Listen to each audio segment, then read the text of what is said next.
fiction, science fiction, horror, fantasy, crime, LGBT, thriller. You have now entered the House of Mystery with your hosts, Eric Shapiro, David North Martino, John Copenhaver, and Al Warren. On KCSU 106.5 FM Los Angeles, 102.3 FM Riverside, and 105.0 AM Palm Springs. Welcome back into the House of Mystery. I'm Al Warren. Mr. John Copenhaver is in the room. Hey Al, how you doing? I'm just wonderful. I'm not convinced. There's something in your tone that's telling me it may not be as wonderful as you pretend. Well, it never is. Hey, but the YouTube channel is just about to break 10,000 people. That is amazing. Yeah, I just put it out. It's just brand new, and it was just 7,500. Now it's at 10. You know, it's like 10 away from 10,000. So that's just really bizarre. Yeah, well, so much of, I feel like people are living in that and getting information and entertainment in that space more than ever. Yeah, it's crazy. I got to start making up some conspiracies or something. Get some really wild stuff going on. Oh God, don't do that. We don't need more of that. For good content. Good content. Yeah, like the show. Well, we're certainly trying. Okay, so let's see. Now we've got a Lambda Literary Award-winning author, Miss Ann Aptaker. Thank you for being here. Thank you for having me. Hi, Alan. Hi, John. Guys, nice to see you guys again. Likewise. Yeah. So what's going on? So are you in Paris at the moment? No, I'm not in Paris now. I will be next month, but I'm not at the moment. I'm stateside. Oh, poor Anne. Oh, gee. When you're in Paris, but that's an interesting point. When you're over there, how do you find the writing world there? Like, how do you find it? Is it similar to what's going on in the U.S.? In a way, I suppose. I mean, my French is not nearly good enough to say that I'm plugged into the writing world there.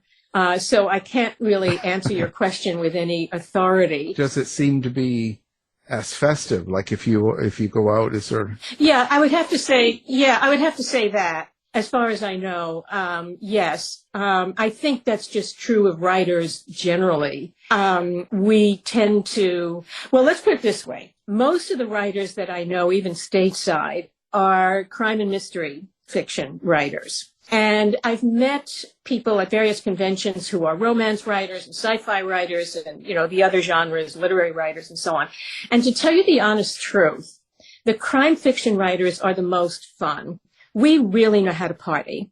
I don't know why that is. The other group that I really enjoy being with are the horror writers, even though I don't write horror and don't read a lot of horror. But there's something about the crime writers and the horror writers, since we write outside of acceptable social circumstances. We write about murder and mayhem and horrible deaths and so on. Maybe we get it out of our system on the page. So we tend to just celebrate and party in ways that other writers, I don't want to say they don't, but we're just more festive about it. But I think all writers to some degree, especially when we're together at conferences and so on, or readings, I think writers, because we write, our profession is so isolate. When we get together, we just, blow it out. Right. We just have a good time. And I believe that's internationally true. Crime writers and horror writers drink a lot. Literary writers drink plenty, too. Yeah, but they're more sophisticated about it. I think there's a little more anxiety. Yeah. I don't know if they're more sophisticated about it. There's a little more anxiety, I think, when you're hanging out with literary writers. Because it is, this is very competitive, right? It's writing, no matter what you're doing, is competitive, but particularly literary writing can be. That can create a kind of anxiety that, it's unfortunate, there's a lot of lovely literary writers I know, but it does come into play. Do you find, John, that the so-called literary fiction writers still look down on genre fiction, even though a lot of genre fiction is now part of the American canon. And I'm speaking, of course, of James M. Cain and the Golden Age crime writers, which are now part of the canon and are actually taught in college curricula. But do the literary writers still look down on us, genre fiction writers? I think that I think that is definitely was true for a while, and I think it is changing. But with as anything changes, people's opinions don't change. So I think that I guess it's just it depends would be my answer, but. It certainly, I don't find that true in my close connections. Good. Yeah. In an MFA program, I never has anyone expressed anything like that to me. So, I do think there's some mutual misunderstandings of what I think there's sometimes the crime writers think that they're looked down upon even when they're not. And I think sometimes, that can play into, not moving things forward. But I think things are changing. We're kind of understanding that these genres are essentially, they're just sort of conventions. They're not really, high or low, right? Right. Yeah. Because anybody who would look down their nose at someone, say, like Shirley Jackson, is just illiterate to begin with. Oh, yeah. Yeah. She's marvelous. One of my favorites, all-time favorites. Absolutely. They do it behind your back. Or That's Dorothy. the only polite way to do it. Or Dorothy B. Yeah. Hughes. These women were some of the best crime writers, and now they are getting there, and have been for a while, getting the respect that they deserve as really superior writers in English-speaking letters. Yeah, absolutely. Before we talk about your new book, I was going to also bring up that with LGBTQ writing and crime, but more the first, stateside with book bans and all this sort of stuff going on.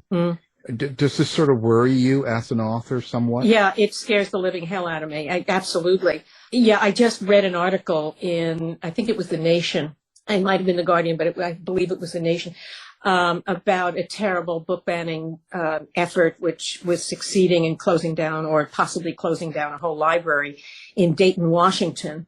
The people there are, a faction, not all of the people certainly, but a faction of the population of the town objected to LGBTQ content in books, as well as, social justice issues and so on. But they were particularly incensed at LGBTQ content in books. And while they didn't succeed in shutting down the library, they did succeed in having LGBTQ book content books removed from the young people section, and have them in sort of inaccessible places now, even in the adult section. And they may even succeed in having the material, removed altogether. So yes, it's terrifying. These reactionary forces are shoving down censorship down the throats of the rest of the country, when statistically the rest of the country is against these kinds of bannings. But it's absolutely terrifying. Let's face it, it's a fascist effort, to my way of thinking. And I think we need to be on guard, not only as writers, but as Americans, to stand very firm against the banning of books. So say I. Yeah, well, no, it's disturbing in the sense I sort of thought we were past all of this myself. I sort of thought this was kind of a done deal. We weren't going to go back to all of the things you see going on now. I'm sort of more in a state of shock that they're actually being aggressive about it and actually succeeding in some areas. So I don't know. It's a strange time. Well, they're succeeding because the legislatures in some of these places have changed the laws to now allow a single individual to object to a book or a series of books or so on, that in turn then forces the library or the school or the bookstore to remove the content. Whereas in the past, one single individual couldn't say, I don't like this book, so no one's allowed to read it.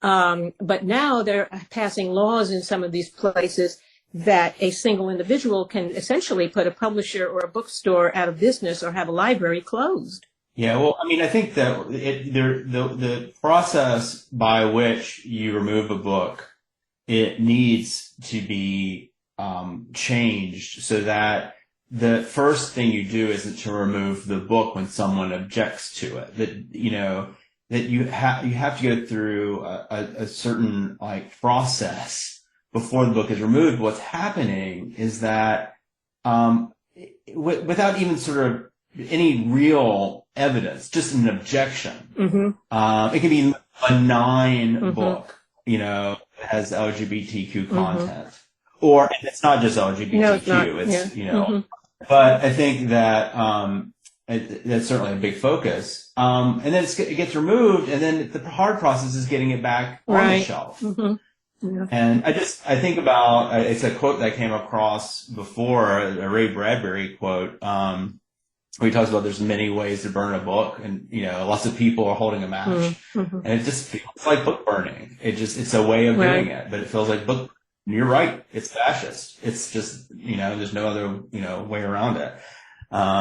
It's not protecting children. It's not about No, it that. isn't. It's not about that. Yeah. Because no one in their right mind, no parent, no librarian, no teacher in their right mind is going to offer to a very young child a book about sexuality. I mean, of course not. So these people who are raising objections about how these books are grooming and so on, grooming children to be sexual or gay or what have you, is nonsense. No librarian who's trained in library content and literary content is going to expose a child to this kind of material, nor is any teacher or parent.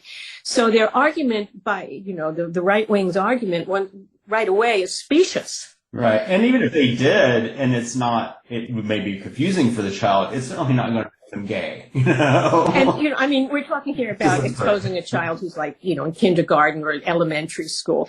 Children, it might be in the YA section, the youth section for children who are, say, 12, 13, 14 years old, whose sexuality is developing naturally to begin with. And so they would understand such material. But no one in their right mind is going to, offer a child who's 6 or 7 or 8, a book about developing sexuality. I mean, they wouldn't even understand it at that age. It's like, what is this? It's like they'll all go, that doesn't look like fun. I want to go play ball. These people's argument is so frighteningly stupid. And the rest of us are subjected to it, whether you're gay or not. The rest of humanity is subjected to these people's whims because legislatures are giving them the power to do so, to override the majority, actually. Yeah, it's crazy. And what about you being a crime writer and that, the publishers and people that have rights to older books, like Agatha Christie, for instance, editing and changing some of the content because they don't like certain language and certain things. I'm sort of not necessarily happy with that either. I'd rather have it the way it was. I don't. Yeah, there was this controversy. What was it, last year or so, that they wanted to excise some of the more objectionable paragraphs from Roald Dahl's books. And they really are objectionable by today's standards. And even by his own day's standards, he really had some sort of bias problems. But the idea of removing, changing his works, that's ridiculous. You can read it and you can stick out your tongue and go, ugh, that's no longer acceptable. But you don't just shut the man up. And I think that's... And in the classroom, it's a great chance to have a conversation and give context and explain this is not good. Here's some reasons why it wasn't good. It feels like a great point of education, Absolutely. Yeah. Mm-hmm. Yeah. And I think, John, you've made an excellent point, is that the material should be out there so that students can then discuss it and learn. Absolutely. If you don't, you're erasing the past, and that's right. as queer people, we've been erased, so we know that feels like. So. Yeah, really. There's some really good work, and then you're altering the work. Yeah. That makes no sense to me. It's better to talk about the work and understand where the person was coming from, their environment, and what was going on. I think that's a better, like John said, it's a better way of educating someone than to, edit it and have it all, made pure so it sounds really good. And, this brings up a point related to my own work, in that I write historical crime fiction, and things were different then. The Cantor Gold series is in the 1950s, and the new book is in the late 19th century, and attitudes were different then.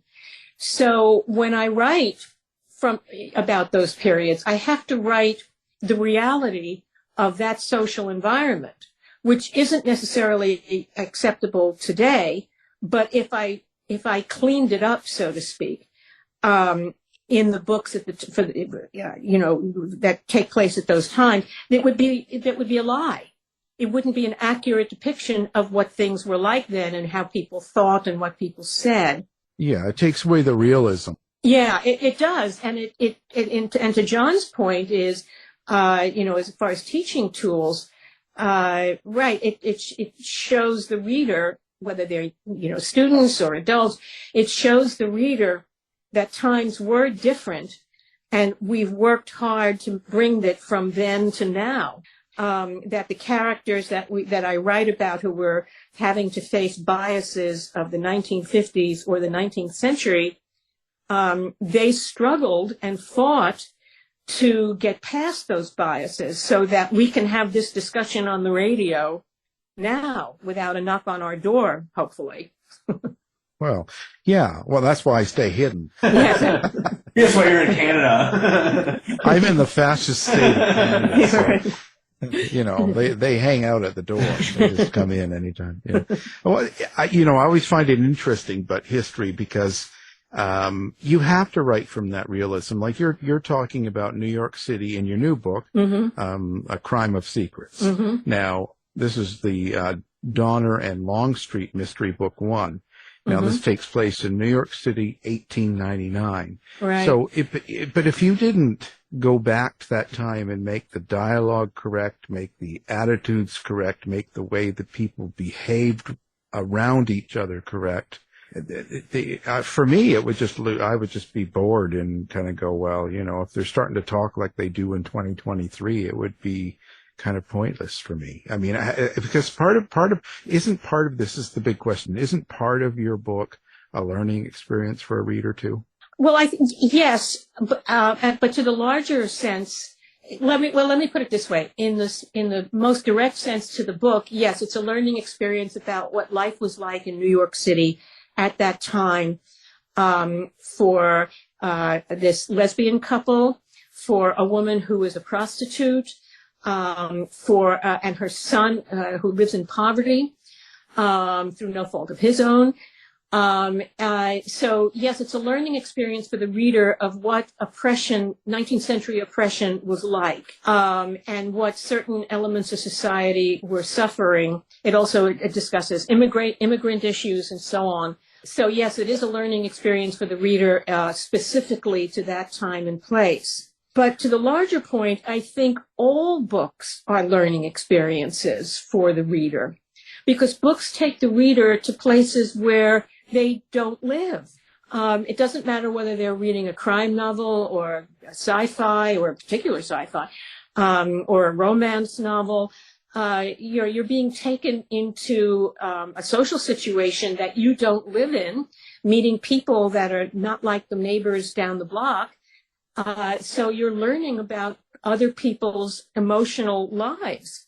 In historical fiction, that's doubly true, because you're learning about the way people survived in times previous to ours.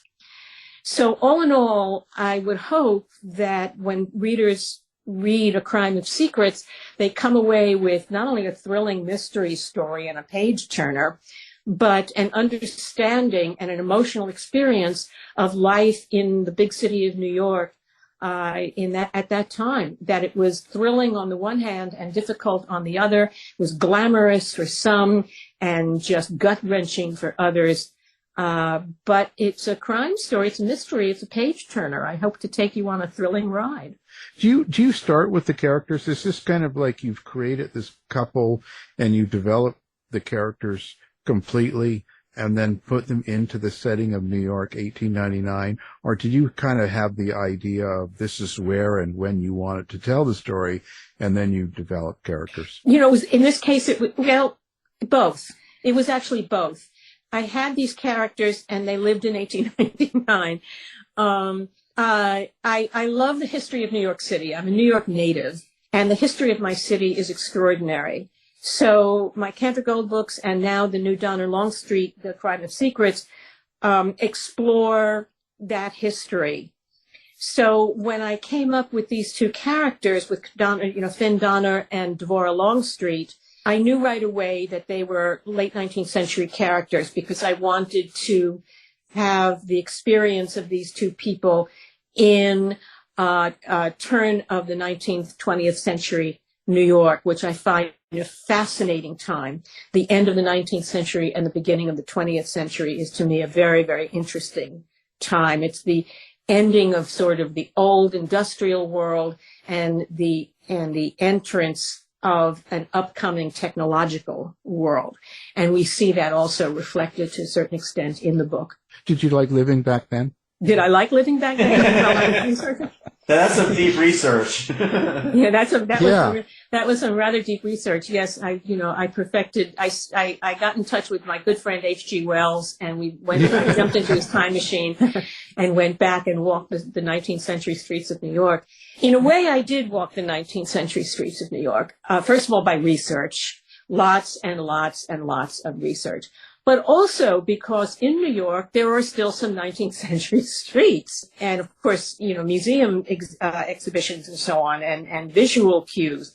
But New York is an interesting city in that you can find spots in the city where when you look up at the buildings, and of course in New York, you're always looking up at buildings, you can find layers of the city's history. You can see 18th century buildings with 19th century buildings rising above it, 20th century buildings rising above that, and now 21st century buildings rising above that. And there are spots in the city where you can see those layers literally in the same view. So, yes, I did go back to 19th century New York and walk those streets. There are still some cobblestone streets in the furthest reaches of downtown New York. And there I was. There you were, Now you're also, this is a lesbian couple. Now, when you talk about a couple, a gay couple back in that time, how do you go about, let's say, finding out how a gay couple would live back then? And I mean, not only just, publicly how they would have to hide it, I guess, or only certain people would know. I guess there would be a lot of hiding. But also, is a relationship between a gay couple the same in 1899 as it is in 2023? At base, as far as their innermost selves, yes, it's the same. They love each other, and that hasn't changed in thousands of years. So, yes, that relationship is the same. The outward manifestations have changed in sort of material ways, in that people dress differently now and so on. It was much more of a binary, there was butch femme. It was much more of a binary kind of expression in the LGBTQ world. So in some ways it is different. As far as the hiding, this couple does not hide, and they pay the price for it. But no, they don't hide. I don't like to write about gay people who hide. And I want them to stand up to the law that oppresses them. And they do. And they're all willing, they know it's a risk, but they take that risk. And in this particular case of Finn Donner and Devorah Longstreet, you couldn't find two more different people. Finola, she's known as Finn Donner, grew up in Hell's Kitchen when Hell's Kitchen was really Hell's Kitchen. Today, Hell's Kitchen is highly gentrified. But in the 19th century, it was one of the world's most dangerous neighborhoods, dangerous slums. And so she's a survivor of crime-ridden and tough streets. Her beloved companion, Devorah Longstreet, is a product of high society who grew up in a Fifth Avenue mansion, but whose family disowned her when she took up with the love of her life with Finn Donner because it was not acceptable. So Devorah lost the love of her family as a result of her deep love for Finn Donner. That still happens, of course, today, though it's becoming, fortunately, a little less so. Families are getting more comfortable with their gay sons and daughters, whereas in the 19th century, this was just not acceptable at all. So Devorah loses her family, a terrible, terrible loss, and she was very close to her mother. In their minds, like in 1899, do you find that there were a lot of gay couples that thought, or people that were gay, let's say, that hadn't even entered a relationship like that? Would it be in their minds to think about entering that kind of relationship, moving in with someone and being married? Would they even think that? Sure. There were, of course, there were what was known as the Boston marriages, where women would move in together, and they were just sort of, and they were clearly lesbian relationships. But the society just sort of, since society assumed at that time that women were not nearly as sexual as men, they just assumed that they were two old spinsters who moved in together. And even though in the back of everyone's minds they knew it was a lesbian relationship, they were able to accept it as two old spinsters who just moved in together. And these were called Boston marriages. Now, as far as the men, yes, there were gay men who also lived together, but they were considered, confirmed bachelors. Yeah. There were all kinds of, pasted over labels for these kinds of marital relationships. But of course, nothing has changed in thousands of years. People fall in love and they want to spend their lives together. How they did it is, and do it today is what's changed. But the fact of them doing it has not changed. Just the labels have changed. And of course, now we have marriage equality, where we're actually able to get married. In 1899, or in Cantor Gold's time in the 1950s, they were not able to marry.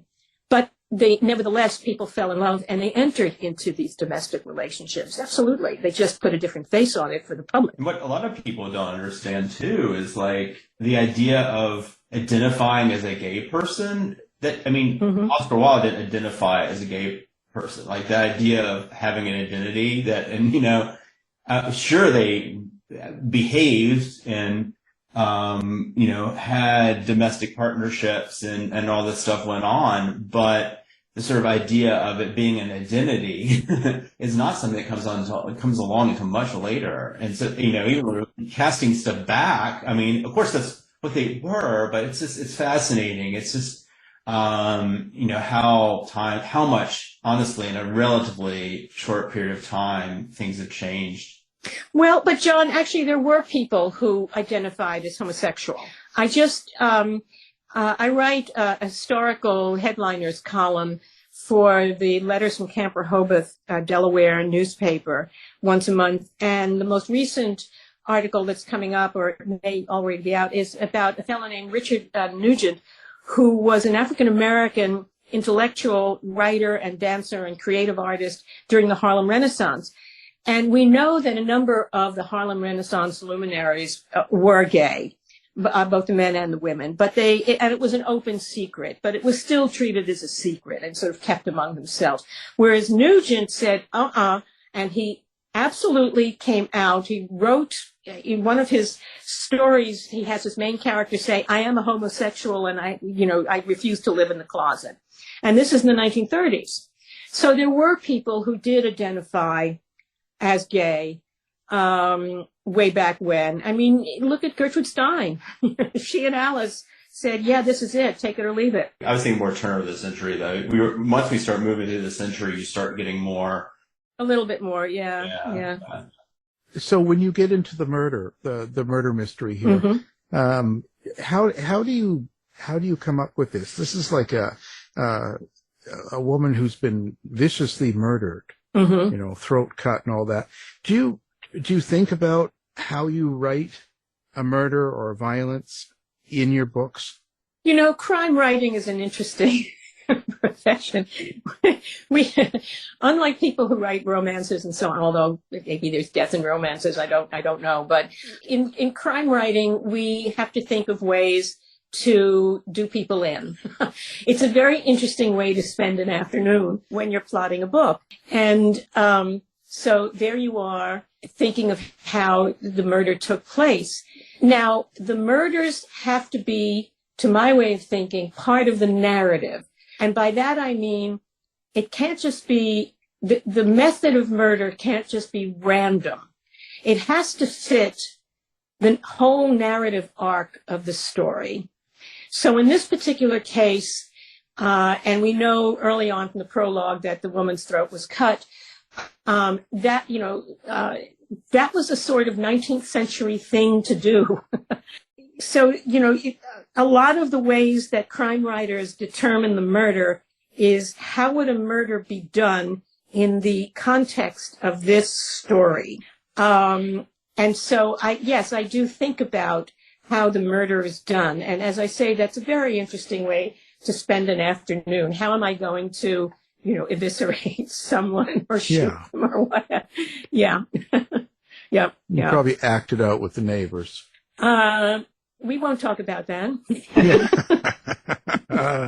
See, we strike. Do you ever find when you're doing this, putting this together, this kind of a case from back then, and you're doing the research and going through papers and different areas to try and find out things, do you ever come across things that totally surprise you that you're just totally unaware of and go, oh my God, I didn't realize that went on? Oh, sure. When times are, times before our own, the people who lived in those times had to navigate their own day-to-day existence in ways that are different than ours. In some ways, they're the same. People get up in the morning and then proceed with their day. But each era presents its own reality of how you navigate their day. So, yeah, sometimes I run across stuff that I can't think of anything offhand, but I know that I am sometimes surprised at the way people navigate their day at different periods of time, saying, hey, well, why would they do that? And you realize they had no choice. It's because that was the way life was. So at the end of the day, when you do something like this, a book like this, and you kind of get through it, do you find that it changes who you are as a writer? Oh, boy, what a question. Does it change who I am as a writer? I think so. And I think the change comes not so much in altering who I am, but in enlarging who I am, because I've had to, in my research, learn how people lived at that time. But as both of you know, as writers, in order to write truthfully, you have to somehow internalize those experiences and then be able to write from their emotional truth, their emotional point of view, to write through the characters, not through yourself, but through the characters. So as a writer, I experience other people's lives and other people's loves and other people's lives and deaths and hardships and joys in ways that my 21st century life or just my personal life as me would never experience. It would never occur to me to do some of the things that my characters do. So when I finish a book, or even as I'm writing it, I may not be changed as a person, but as a writer, I'm enlarged. And I guess as a person, I'm enlarged too after thinking about it, because I've experienced something that I'd never experienced before. Yeah, you just killed someone. I do that with each book and each short story. Well, sometimes that can be therapeutic, though, depending on who the victim is. Oh, yes, absolutely. I had to, a few years ago, I was invited to write a novella for Down and Out Books for their Guns and Tacos series. And the only requirements were it had to take place in Chicago, and it had to involve buying a weapon from this taco truck. After that, you were free to do whatever you want. Well, I was going through some stuff at the time that will remain just within my brain, but I had to write this novella. Well, I worked out stuff that I was going through, and I made the protagonist a professional, who was gay, by the way. She was a professional assassin who also had very serious mother issues. And she goes through the night in Chicago, killing off an awful lot of people. Boy, did that feel good. So, yes, John, that was the most therapeutic book I have ever written. Because each one of those people that the character killed off represented somebody in my life who was really annoying me. See? It was making life very difficult at the time. This is sort of coming from my perspective as a historical fiction writer myself, and something that I struggle with sometimes is, I have a great sort of, I guess you would call it nostalgia for, time that I didn't live in, right? Because I write about the 1950s and 40s. Beautifully, too, I might add. Oh, thanks, Anne. I love the savage kind. Oh, yum, delicious. I really love that. I love the feel of the time period. I love the outfits. I love even the music, the film, et cetera, et cetera, et cetera. But I'm also kind of aware that there's a little danger in being overly nostalgic about a time period, particularly, as I know you do, all the horrific things going on. Do you ever feel that sort of tension when you're writing? Like you don't want to wear the rose-tinted glasses, but there are some things that feel kind of rosy to you. Oh, absolutely. In Crime of Secrets, for instance, I'm writing about some very gritty and difficult circumstances for a number of people. On the other hand, there was also, as we see through the life of Finn and Devorah, there was also a kind of gentility to life that we've lost in a way. There was a formality of life, just the way you went out to the street. You didn't go out in, sandals and cut off jeans. You dressed because it was the respectful thing to do for yourself and also the way you presented to other people. There was a gentility to the life of the street, which we've lost. So, yes, there's the rose-colored glasses on the one hand. I missed that gentility. I thoroughly enjoyed whirling around in it while I was writing the book. But it was tempered by the places, the rougher places the couple had to go in order to solve the murder. And of course, Finn's background, which she brings to her relationship with Devorah, and also her survival skills of the streets. It enables her to get into places where Devorah really can't in solving the murder. So it's both. There is the rose tinted glasses, and of course the clothing. I love dressing my characters in these wonderful clothing. All these. I think very hard about what my characters are wearing, which is it's also a wonderful way to spend an afternoon. In the research for that, going online or looking at old fashioned books and so on, and dressing my characters is just delicious. I really do enjoy doing that. Absolutely. And it also contributes to the story. What they wear then as now tells a lot about the characters. What would this person wear? Yeah, I think that's really true. I echo. I love dressing my characters. I think it's a gay thing for us, John. It probably is. We like good style. What can we say? Yeah, absolutely. But it does say a lot about character too. I'm always a little disappointed that I was particularly a lot of contemporary fiction that they don't take more care. Although I do think I agree with you. We do dress in a more relaxed way now. Still, choices are always interesting, even if they are. Mm-hmm. And then I feel like I don't know what a character generally looks like and generally is wearing always bothers me. I know there are a lot of other readers and writers who can't stand over too much description, so that's my taste coming out. But I just like it because it does add to character. Absolutely. And there's ways of describing what the character's wearing without going into, Dickensian pages of description. Yeah. and we strive for that kind of clarity. I mean, writing a book that takes place in the late 19th century was a challenge in terms of form and language. When I write the Cantor Gold books taking place in the 1950s, the language is somewhat different than it is today, but it's similar. But there's a different criminal slang and so on, and sort of a jazz to it, which I enjoy writing. But 19th century language is far more formal.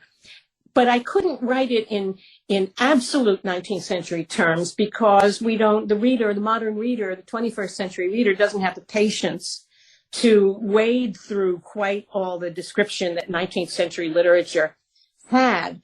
So I had to find that balance between a 19th century tonality and feeling and vocabulary, and yet make it accessible to a 21st century reader. And the way that it turned out to be in rhythm, though I had to be very careful not to use 21st century idioms. They're all 19th century idioms.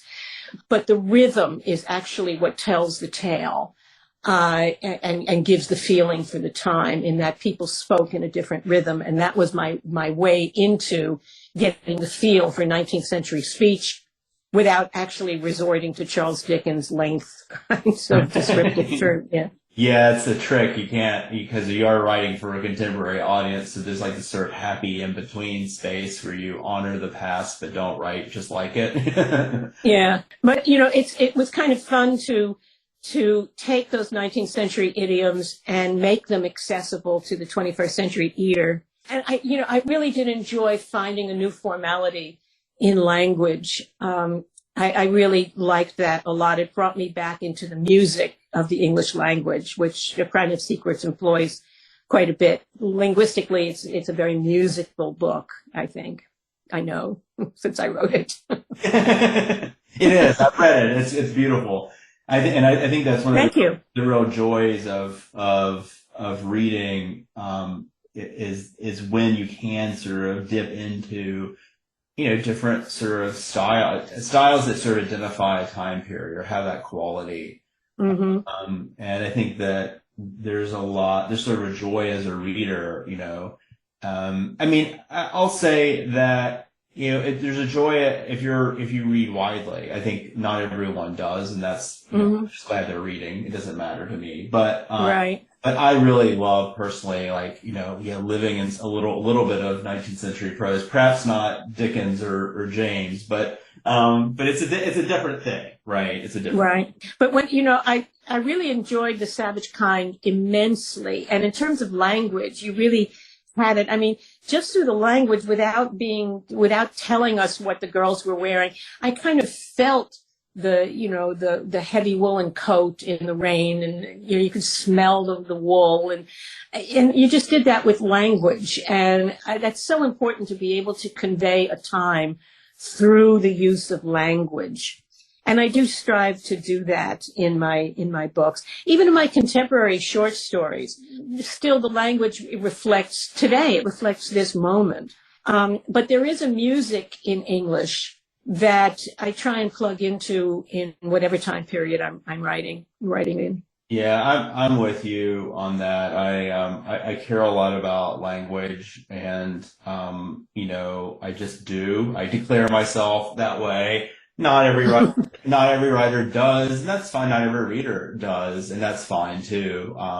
But John, I think it's not to interrupt you, but I think it's very important for us as crime writers. Because the language of crime, we're writing about terrible things in a way, the killing of people or other kinds of crimes, but, terrible, dark things. And where do you find the language for that? Especially in historical books, but even in contemporary stories, you have to be able to tell a story using the appropriate language for the story. But then you have to find language that's appropriate to the crime. How do you describe murder? What does a body look like when it's been shot or stabbed or cut or, poisoned or whatever? And, there's language that instead of being clinical, you can say a person's, particular hemorrhaging made their eyes red, and be very clinical about it, but that doesn't give the reader a sense of the horror of the death. So you have to find, to me, I feel like I have to find language that conveys what the result of a murder, what happens to a human body when it's been assaulted or violated like this. Well, it's infused with human emotion, right? You're drawing out exactly, right? Mm-hmm. I think you can just go out and do it. Well, and that's a little too direct. What makes you think we haven't? Yeah, well, this is what I mean. That's the beauty of writing. Yeah, get to feel, see the dead body. A little disclaimer here. No, I have not killed anybody. Your readers need to know. If any law enforcement is listening, I have never killed anybody except in my books. Okay, whatever you say. I did, however, work, as many people know, when I was living in San Francisco and I was doing art projects out there for my former life. I did for a period of time work for a private investigator. So I did see crime, which is why I took the job in the first place, writing reports for a private investigations firm. And so, no, I haven't killed anybody, but I did become acquainted with how the criminal legal system works or actually doesn't work, and so on. So while I have not gone out and committed a crime, I have seen the mechanics of it. So that does give me some insight into writing crime stories, sure. Yeah. Which I suppose, there are people who have been policemen and then, they go out and write crime books because they have firsthand knowledge of it. Yeah. And that, my time with the private investigations firm has been helpful in seeing people who are victims of crime or who commit crime, sure. Yeah, I was an exotic dancer and a stripper, so that's where I get mine from. I knew it. Yeah, lots of history there, right? And yeah, I wasn't going to tell Al, but you've let the cat out of the bag now. Gosh. Yeah, I was one of the first male exotic dancers back, and then the cat or the bag? Both in 1940. Well, anyway, so listen. Now the book is out now. It came out July 4th. We recommend people get it. Now, how do people find you? Like besides Paris and nice cafes, like where do people find you? Do you have social media? Do you have a website? Sure. I have this. I don't have a website presence. I have this 10 or 15 year under development website. So don't worry about that. But I am on Facebook, just Ann Aptaker or Ann Aptaker author. I am on Instagram. You can find me there. I was on Twitter, but as so many people are doing, I escaped Twitter. I just don't feel comfortable there these days. X, they're calling it now, which makes it even more of a reason to jump ship from there. So yes, you can find me on Facebook. You can find me on Instagram. Well, time to get on TikTok, because if you're off of Twitter, get on. Yeah, I am thinking about. I'm looking into TikTok, absolutely, and I'm looking into Threads, but I haven't done that yet. In part because just keeping up with my two Facebook pages and Instagram, plus all the other things in life I have to do. Just how many social media distractions can I handle in this life? Yeah. But we'll see. I think TikTok may be. In my future, we'll see. I will be looking into it. I think it's probably a good place for my books to be represented. Yeah, but we'll see. Yeah. One step at a time. Well, that's perfectly fine. Have a good time there. But yeah, thank you. Yeah. Okay, the book, A Crime of Secrets, and it's a Donner and Longstreet mystery. It's book 1. And Aptaker, thank you for being on the show. And thank you for having me. And thank you, John and Alan, for this absolutely fun discussion of times past and crime. Thanks, Anne. You've been listening to the House of Mystery radio show. To find out more about our guests, hosts, or shows, go to www.houseofmystery.com. Show's over for now. was as good for you as it was for me. Well, good night. This has been a production of Something Weird Media. I'll be back.